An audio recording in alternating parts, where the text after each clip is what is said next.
What we have here, along with some of Grandpa's chickens, is an old lawnmower that I picked up along the side of the road. Had a big sign on it, said free, so I kind of helped myself. And yep, I know what you're thinking. Anything's free, it's probably worth the price, so it might be just a piece of junk. And you might be right. Nobody puts out a lawnmower, a perfectly good running lawnmower on the side of the road for free. But who knows? Maybe we'll be lucky on this one, and this might be a very short video. The first thing I did was put some fresh gas in it, and I checked the oil to make sure there was some oil in there. And now what I'm going to do is just crank it over a few times, see if she starts. All right, so now we'll just this right here it says prime 3 times with this little pump. 2, 3. All right. Now we'll give her a pull and see what happens. Well,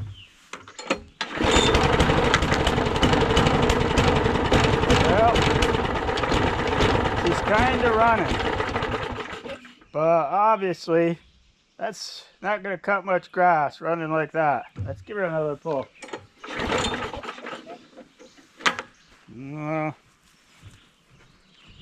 Primer once more.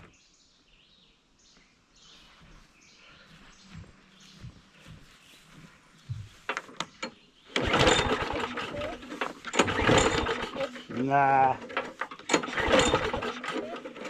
Well, I guess we figured out why our free lawnmower was so cheap. Well, next step is we'll get her up on the bench and we'll take a closer look at her. Okay, let's see if Grandpa can do this without straining his milk. Oh boy! I don't know.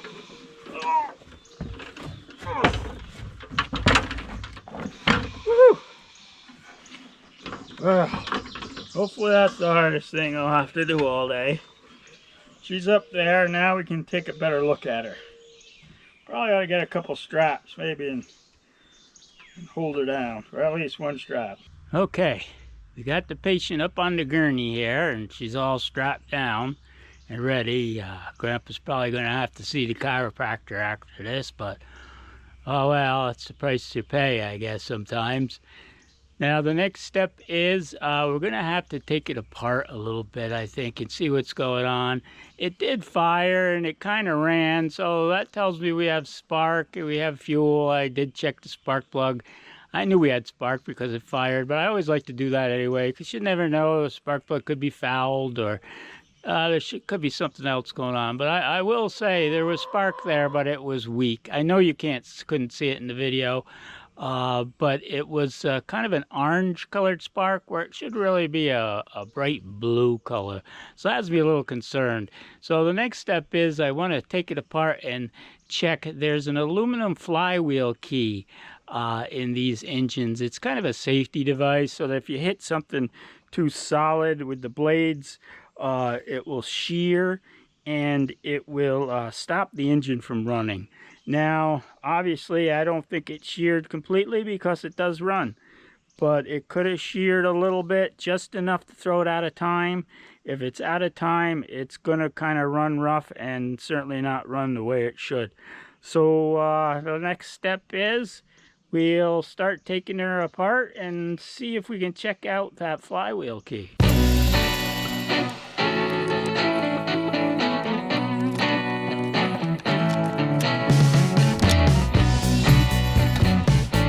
Before I get too far, I would like to disconnect this spark plug just in case. I know it doesn't really want to start or run, but it'd be just my luck that it did while I'm working on it, and that's a bad day for Grandpa. Just tuck that under there. Now that should keep it from running.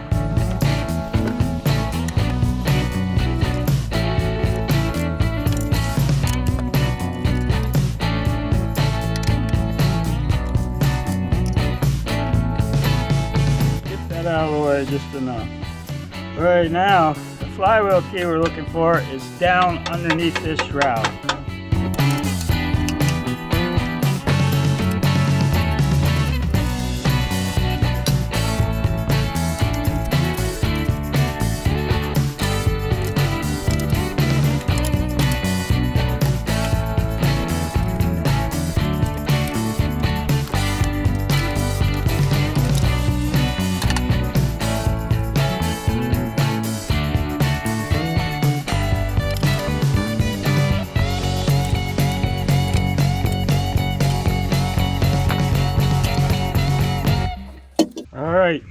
there we are. We're almost there. This is the flywheel right here.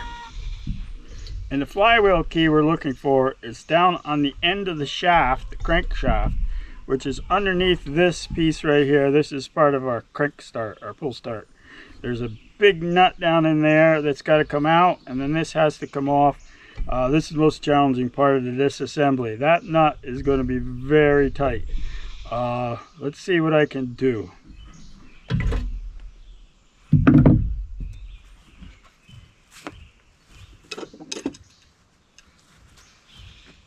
Alright, I've got my 1/2-inch drive here with a 15/16 socket on the breaker bar. This positioned.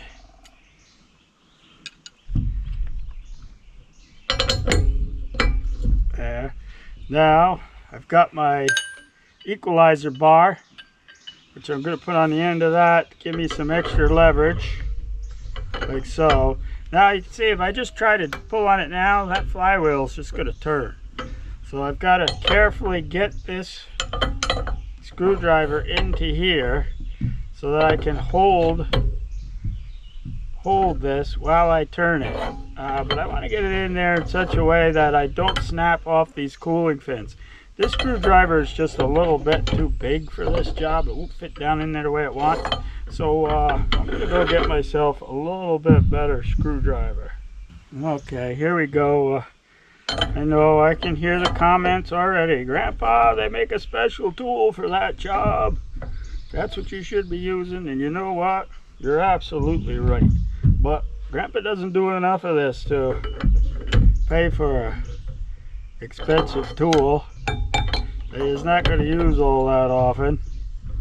So just hope that I can do this without doing too much damage. We'll see. Alright, here we go. This doesn't feel comfortable, but we'll give it a try.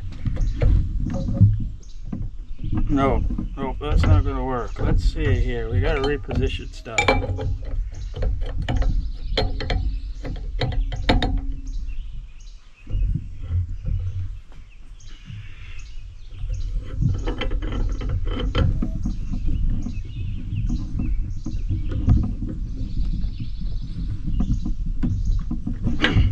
Wow, no, that's not working. Whew. Boy, that is really on there. Okay.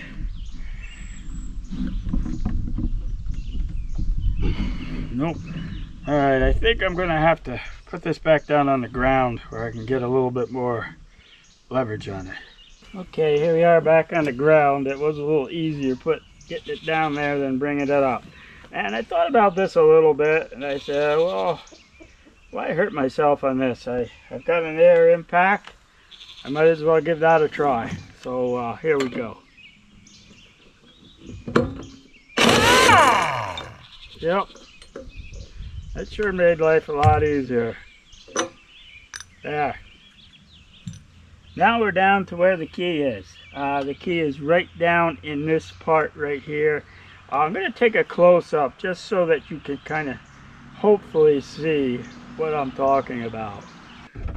Okay, so right down in here, there's a slot cut in the end of the crankshaft and in the flywheel. And the slot cut in both of those, and in between that slot is driven a piece of aluminum. It's a key, and that's what connects the crankshaft to the flywheel. And so that when it spins, when you pull your spin rope, it spins this, spins the crankshaft, starts the engine, and right here is a magnet right here that corresponds to this magneto. When that magnet passes that magneto, it makes an electric current. This wire goes down to your spark plug and it makes a spark. If this is not perfectly aligned, when it makes the spark, it's not making it at the right time, and that's when your timing is off and the engine either won't start or it'll run rough, which is kind of situation we have. So I don't know if that's the situation. It's hard to tell the condition of this key looking at it right now. Honestly, it's not sheared all the way through, but we won't know until we take it apart. So that's going to be our next step, is to get this flywheel off of here. Now again, this is not the preferred way to do it. They make a puller for these, which again, Grandpa doesn't have. So what I'm going to try to do is just lift up on the flywheel and tap on it with my hammer. And in order to do, before I tap on that end of that crankshaft, I want to put this nut on so I don't mess those threads up. If I mess those threads up on the end, then I can't get this nut back on. We just made more work for ourselves. So let's see what we can do. Yeah, there she goes. Wasn't as bad as I thought. All right. Take this nut back off. Lift off our flywheel. And our key dropped down in here someplace. Where did that rascal go? Oh, there it is, way down in there.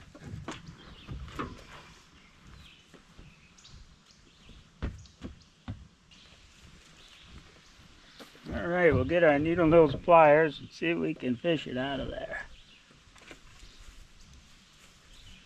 Yeah, there it is. Okay, again, this is going to be hard for you to see, but it is not sheared, but it is just a little bit misshapen and not as square as it should be. So hopefully that's enough to cause us a problem. But the only way we're going to know is to put a new key in it and give it a try. So Grandpa's got to head in the shop, and hopefully I have a new key. Alright, fortunately I did have a key. I got one key here, so we'll give this a try. If we don't lose it, we'll be good. Grandpa's fingers don't work like they should sometimes. Alright, so now what this key has to do is, it has to go down into this slot that's cut in the crankshaft and correspond with the slot here that's cut in the flywheel. Those have to line up and the key slips in. So let's see if we can do this without too much trouble here.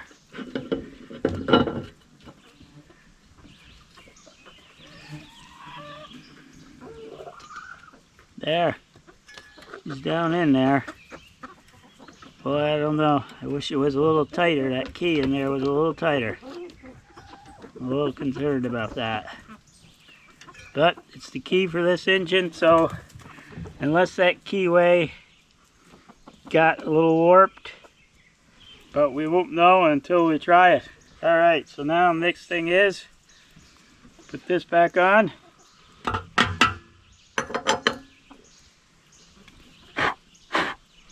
Put the nut back on.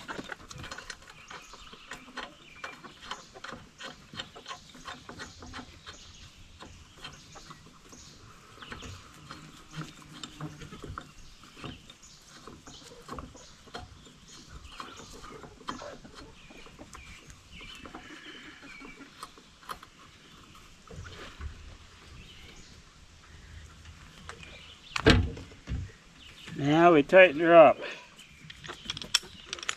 For this job I'm going to use my torque wrench because this does have to be tightened to a specific torque, which is 60 foot-pounds. So let's get this tightened, this adjusted to 60 foot-pounds, which is right about there.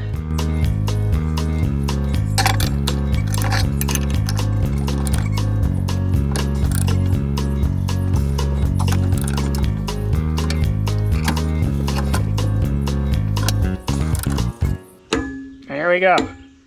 60 foot-pounds. That's quite a bit. Woo! Second hardest thing Grandpa had to do all day. Alright, now we just put her all back together. and we'll give her a test try.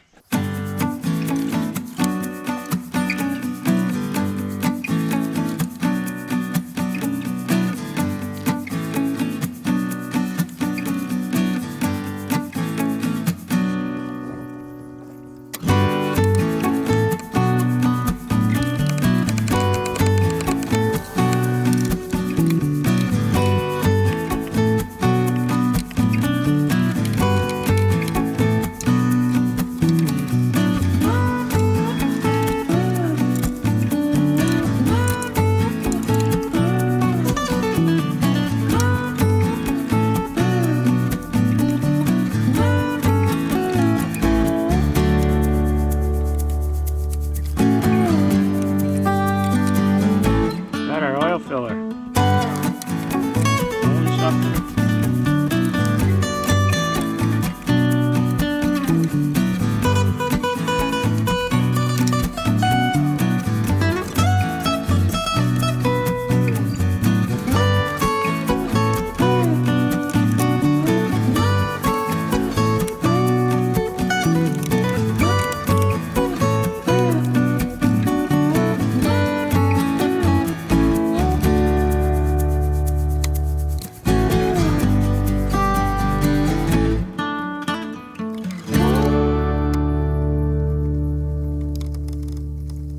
Hey, make sure we put our spark plug wire back on before we forget.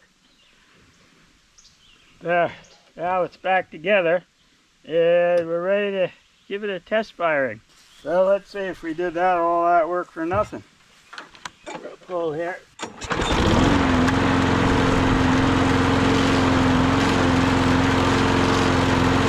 Well, there she is, she's running.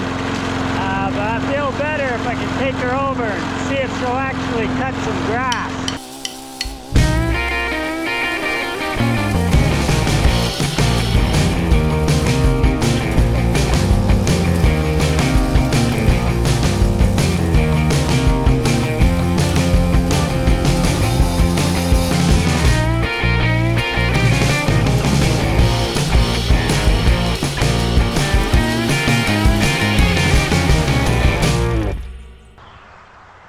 Well, there she is. She's running. She's running like new. Nah, not really. Probably ought to do a little more tinkering with it because that's what Grandpa likes to do. But she's definitely cutting grass, and that's some high grass there that I put her through. And she seemed to get through it all right. So, is she worth what I paid for it? Yeah, probably. I got about $9 in it with that new flywheel key.